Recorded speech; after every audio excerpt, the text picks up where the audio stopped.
چاند اور ستارے جھکے چلے آ رہے تھے. میرا بچہ عام بچوں کی طرح سے نہیں ہے. حلیمہ سے حضرت آمنہ خاتون بیان فرماتی ہیں اے حلیمہ جب میرے بچے کی ولادت ہوئی تو اچانک میرا بچہ میری گود سے غائب ہو گیا. ایک بادل کا ٹکڑا آیا اور اس میں میرا بچہ چلا گیا. تھوڑی دیر کے بعد آواز آ رہی تھی یہ امام الانبیاء ہیں, مشرق و مغرب کی سیر کرا دو, سارے عالم کو انہیں دکھا دو. اور اس کے تھوڑی دیر کے بعد وہ بادل کا ٹکڑا میری گود میں آ گیا. میرا بچہ میری گود میں آیا. حلیمہ میرا بچہ عام بچوں کی طرح سے نہیں ہے. نبی کی ماں بیان فرماتی چلی جا رہی ہیں. حلیمہ کی محبت بڑھتی چلی جا رہی ہے. حلیمہ نے کہا اے آمنہ خاتون میں نے مان لیا کہ آپ کا بچہ عام بچوں کی طرح سے نہیں ہے, یہ بچہ کوئی عظیم انسان ہے. اے آمنہ اب ہمارے ساتھ کی عورتیں جانے کی تیاری کر رہی ہیں, ہمیں بھی اجازت دو. نبی کونین صلی اللہ تعالی علیہ وسلم کی ماں آقا کو اپنی گود میں لیتی ہیں اور لینے کے بعد پیار کرتی ہیں اور اس کے بعد حضرت حلیمہ خاتون کی گود میں بھیگی پلکوں کی چھاؤں میں دے دیا. حضرت آمنہ خاتون کی آنکھوں سے آنسو ٹپک رہے ہیں محبت کے. حلیمہ خاتون اپنی گود میں سرکار کو لیتی ہیں اور لینے کے بعد جب وہ چلنے لگتی ہیں اپنی سواری کے قریب آئیں تو وہی سواری حلیمہ کی ہے کہ پہلے جب حلیمہ آ رہی تھی تو وہ سواری کمزوری کی بنیاد پر راستے میں 7 جگہوں پر بیٹھ گئی تھی, لیکن اب حلیمہ خاتون جب اس سواری پر سوار ہو رہی ہیں تو اس سواری میں اتنی طاقت پیدا ہو جاتی ہے اور اس طرح تیز رفتار وہ سواری جا رہی ہے کہ تمام سواریوں سے آگے نکل جاتی ہے اور راستہ مہکتا چلا جاتا ہے. خاتون سے پوچھا لوگوں نے, عورتوں نے, اے حلیمہ خاتون یہ تو بتاؤ کیا تو نے مکہ میں سواری کو بدل دیا ہے؟ تو حضرت حلیمہ خاتون نے فرمایا نہیں میں نے سواری نہیں بدلی ہے, البتہ سوار بدل گیا ہے. یہ سردار قریش عبد المطلب کے پوتے محمد ابن عبداللہ کے چلنے کی برکت ہے. اور اے حلیمہ خاتون یہ راستہ کیوں مہک رہا ہے؟ تو حضرت حلیمہ فرماتی ہے کہ انہی کے چلنے کی وجہ سے راستہ مہک رہا ہے. میں نے مکہ میں کوئی خوشبو نہیں خریدی ہے. اعلیٰ حضرت عظیم البرکت اسی طرف اشارہ فرما رہے ہیں کہ ان کی مہک نے دل کے غنچے کھلا دیے ہیں, ان کی مہک نے دل کے غنچے کھلا دیے ہیں. جس راہ چل گئے ہیں کوچے بسا دیے ہیں, کوچے بسا دیے ہیں. حضرت حلیمہ سعدیہ سرکار کو لے کر کے چل رہی ہیں اور 12 پہاڑیوں کو گزر کر کے حضرت حلیمہ سعدیہ اپنی آبادی کے قریب پہنچ رہی ہیں. مگر ان 12 پہاڑیوں کا بھی نقشہ ملاحظہ فرمائیے. حضرت حلیمہ سعدیہ جس پہاڑی سے بھی گزر رہی ہیں, اگر پہاڑ کے اوپر کوئی سوکھا درخت ہے تو ہرا ہو جاتا ہے. اگر پہاڑیوں کے درمیان ان جھاڑیوں میں جانور چر چگ رہے ہیں تو حلیمہ کی سواری دیکھنے کے بعد وہ سارے جانور سامنے سے ہٹ جایا کرتے تھے اور حلیمہ کی سواری کو دیکھا کرتے تھے. گویا وہ جانور بھی سمجھ رہے ہیں کہ نبی کونین جا رہے ہیں, ان کی زیارت کر لو. رحمت للعالمین جا رہے ہیں, ان کی زیارت کر لو. آقا کریم سوار ہو کر کے جا رہے ہیں, آگے سے ہٹ جاؤ. آقا کریم صلی اللہ تعالی علیہ وسلم کو لے کر کے جب حضرت حلیمہ سعدیہ اپنی آبادی میں پہنچی ہیں تو ان کی پوری آبادی مہکنے لگی ہے. آبادی کے لوگ قحط سالی کے شکار ہو گئے تھے, مگر بارش ہو جاتی ہے اور پوری آبادی پانی سے سیراب ہو جاتی ہے. تمام درخت لہلہانے لگتے ہیں اور تمام درختوں میں پھل آ جاتے ہیں. حضرت حلیمہ خاتون اپنے شوہر سے کہتی ہیں کہ جانوروں کا دودھ نکالو, اور جب وہ جانوروں کا دودھ نکالتے ہیں تو سارے جانوروں کے تھن خشک ہو گئے تھے, مگر سارے جانوروں کے تھن دودھ سے بھرے ہوئے ہیں. وہ دودھ نکالتے ہیں تو ان کے گھر کا سارا برتن دودھ سے بھر جاتا ہے. لوگوں نے پوچھا اے حلیمہ یہ تیرے جانور اتنا دودھ کیسے دے رہے ہیں؟ تو حلیمہ نے کہا میرے ہی جانور نہیں بلکہ آبادی کے سارے جانوروں کو دیکھو, اب سارے لوگ دیکھ رہے ہیں تو سارے جانوروں کے تھن دودھ سے بھرے ہوئے ہیں. حلیمہ نے کہا یہ سردار قریش عبد المطلب کے پوتے محمد بن عبداللہ کے آنے کی برکت ہے. اب سارے لوگ سرکار کی زیارت کر رہے ہیں اور کہہ رہے ہیں اے حلیمہ آج تک ہماری آبادی میں اتنا عظیم الشان بچہ نہیں آیا, اتنا حسین و جمیل بچہ نہیں آیا, اتنا خوبصورت بچہ نہیں آیا. حلیمہ تم بہت برکت والا بچہ لے کر کے آئی ہو. سارے لوگ حلیمہ کو مبارکباد پیش کر رہے ہیں اور کہہ رہے ہیں اے حلیمہ واقعی تو مبارکباد کے لائق ہے کہ سردار قریش کا یہ پوتا تو لے کر کے آئی ہے. واقعی ان جیسا حسین و جمیل ہماری نگاہوں نے آج تک نہیں دیکھا. انہی کے آنے کی وجہ سے بارش ہوئی ہے, انہی کے آنے کی وجہ سے ہماری آبادی مہک رہی ہے, انہی کے آنے کی وجہ سے جانوروں کے تھن دودھ سے بھر گئے ہیں. حضرت حلیمہ سعدیہ جب سے سرکار کو لے کر کے اپنی آبادی میں پہنچی ہیں, اس آبادی کے جانوروں کو بڑے بڑے شیر چیتے جانوروں کو اٹھا لے جاتے تھے, لیکن اب آج کی تاریخ سے کوئی جانور کسی جانور کو نہیں ستا رہا ہے, بلکہ دیکھا جا رہا ہے کہ شیر اور بکری ایک درخت کے نیچے پائے جا رہے ہیں. نہ تو بکری شیر کے خوف سے بھاگ رہی ہے اور نہ تو شیر بکری پر حملہ کر رہا ہے, آقا کریم صلی اللہ علیہ وسلم کی عظمت ملاحظہ فرماتے چلیے. حلیمہ سعدیہ کا گھر بھیڑ لگ گئی ہے, سارے لوگ دیکھنے کے لیے آ رہے ہیں اور کہہ رہے ہیں اے حلیمہ, آج تک ہماری نگاہ نے اتنا خوبصورت بچہ نہیں دیکھا. اور اپنے گودوں میں بچوں کو لاتی اور کہتی ہے حلیمہ ان کا ہاتھ میرے بچے کے سر پر رکھ دو. تو حضرت حلیمہ خاتون آقا کریم صلی اللہ علیہ وسلم کا دست نبوت ان بچوں کے سر پر رکھ دیا کرتی تھی. میرے آقا صلی اللہ تعالی علیہ وسلم کے پاس جو بچہ لایا جاتا وہ نظر بد کا کبھی شکار نہیں ہوتا تھا. سارے بچوں کی بیماریاں دور ہو گئیں اور اپنے پیالوں میں پانی بھر بھر کر کے لاتی اور کہتی اے حلیمہ تو برکت والا جو بچہ لے کر کے آئی ہے ان کا ہاتھ اس پانی میں پیالے کے ڈال دے. حضرت حلیمہ سعدیہ سرکار کے دستے مبارک کو اس پانی میں پیالے کے ڈال دیا کرتی تھی. لوگ لے جاتے اور اس پیالے کے پانی کو پلاتے بیماروں کو تو بیمار اچھے ہو جایا کرتے تھے, اور جانوروں پر چھڑکتے تو جانوروں کے دودھ زیادہ ہو جایا کرتے تھے. حلیمہ سعدیہ اس طرح سے عاجز ہو گئی اور پریشان ہو گئی. ایک بھیڑ لگی رہتی تھی پیالے میں پانی لے لے کر کے لوگوں کی. تو حلیمہ کی سمجھ میں ایک بات آئی کہ اس طرح سے بھیڑ پر میں قابو نہ پا سکوں گی, تمام پیالیاں چھوٹ جا رہی ہیں. حلیمہ سعدیہ نے اپنے دروازے پر ایک حوض کھود دیا اور اس حوض کو پانی سے بھر دیا اور اس میں سرکار کا پاؤں شریف ڈال دیا اور اعلان کر دیا کہ اب جس کو محمد کے پاؤں کا دھومن لے کر کے جانا ہو وہ اسی حوض سے لے کر کے جایا کرے. اعلیٰ حضرت عظیم البرکت اسی طرف اشارہ فرما رہے ہیں کہ جس کے تلووں کا دھومن ہے آب حیات ہے وہ جان مسیحا ہمارا نبی ہے وہ جان مسیحا ہمارا نبی اللہ اللہ نعرہ رسالت. اب آپ ذرا غور فرمائیے, ابھی نبوت و رسالت کا اعلان نہیں ہوا اور سرکار کے مقدس پاؤں شریف کا دھون پیا جا رہا ہے, بیمار شفا پا رہے ہیں اور جانوروں پر ڈالا جا رہا ہے تو جانوروں کے دودھ زیادہ ہو رہے ہیں. حلیمہ سعدیہ فرماتی ہیں کہ جس طرح سے بچے سال میں بڑھتے ہیں, محمد کے جسمانی بڑھنے کا حال یہ تھا کہ وہ مہینے میں اتنا بڑھ رہے تھے. حلیمہ سعدیہ فرماتی ہیں کہ جب تک میں ان کو جی بھر کر کے دیکھ نہیں لیتی تھی مجھے سکون نہیں ملتا تھا. حضرت حلیمہ فرماتی ہیں کہ جیسے عام بچوں کی خدمت پر ماؤں کو تکلیف ہوا کرتی ہے, مجھے اس طرح محمد کی خدمت پر کبھی بھی کوئی تکلیف نہ ہوئی. حلیمہ سعدیہ فرما رہی ہیں کہ جب وہ جسم کے طور پر بڑھ رہے تھے تو ان کا حال یہ تھا کہ خوشبو تو پھیلتی ہی رہتی تھی اور جسم سے خوشبو آتی ہی تو رہتی تھی. میں جب بستر سے اٹھاتی تو بستر مہکتا رہتا تھا.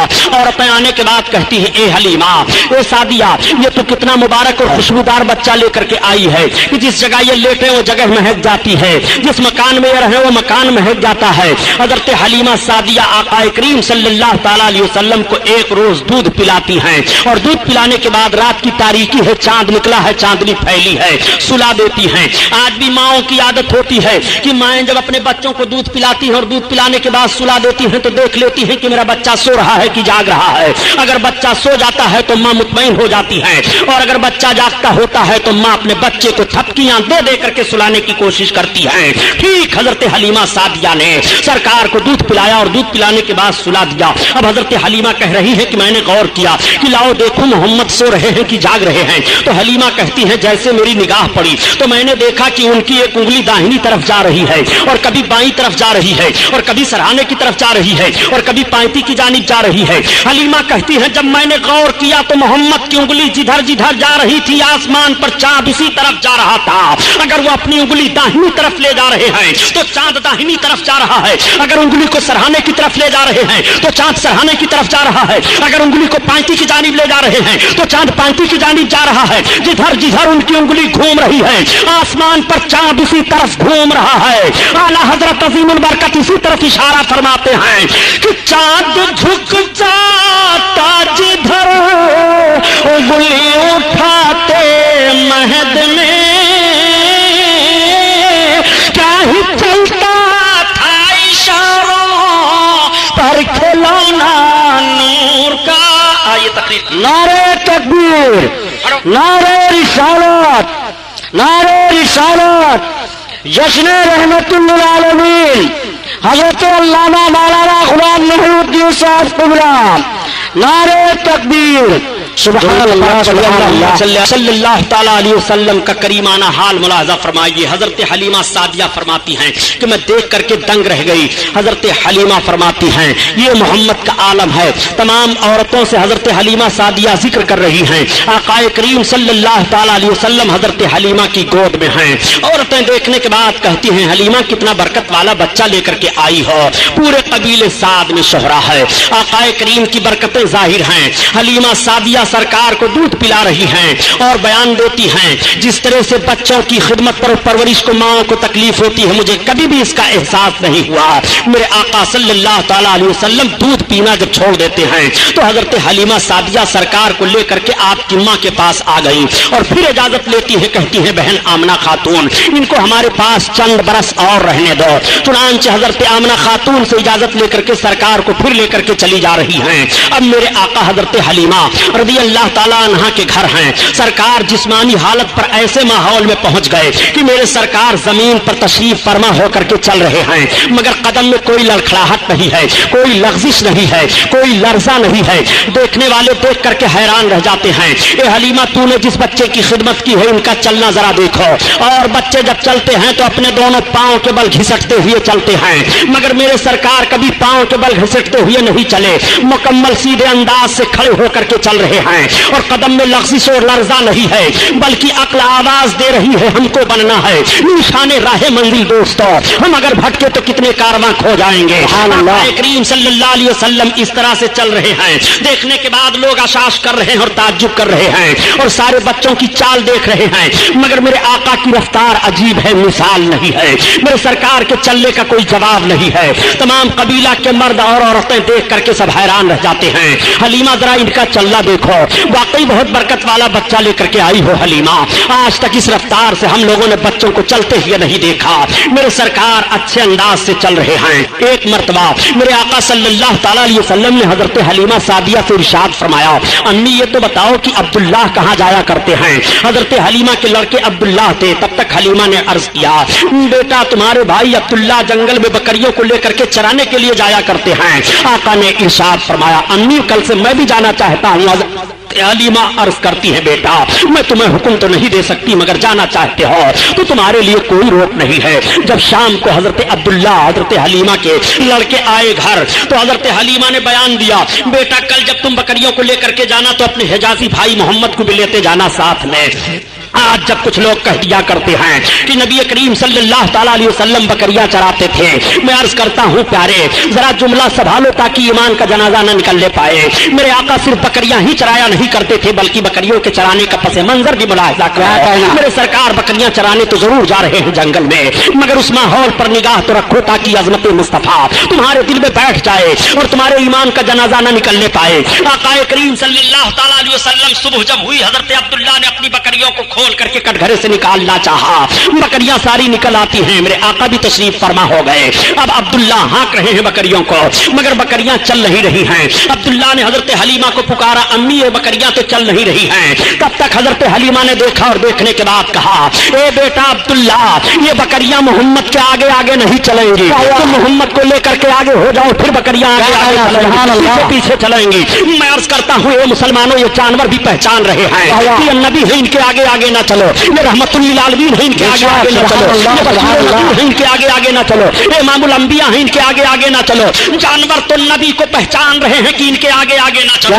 یہ کیسے جانور ہیں جو نبی سے بڑھنے کی کوشش کر رہے ہیں سبحان اللہ کوشش کر رہے ہیں. اسی لیے میں عرض کرتا ہوں پیارے نبی کو پہچانتا کون نہیں ہے. نبی کو سب پہچان رہے ہیں. نبی کو بہرے در پہچان رہے ہیں. نبی کو خشک و تر پہچان رہے ہیں. نبی کو زمین پہچان رہی ہے. نبی کو آسمان پہچان رہا ہے. نبی کو چاند و سورج پہچان رہے ہیں. نبی کو خشکی تری پہچان رہی ہے. نبی کو ہوا فضا پہچان رہی ہے. نبی کو شجر و حجر پہچان رہے ہیں. نبی کو جمادات و نباتات پہچان رہے ہیں. سب نبی کو پہچان رہے ہیں. اگر نبی کو کوئی نہیں پہچان رہا ہے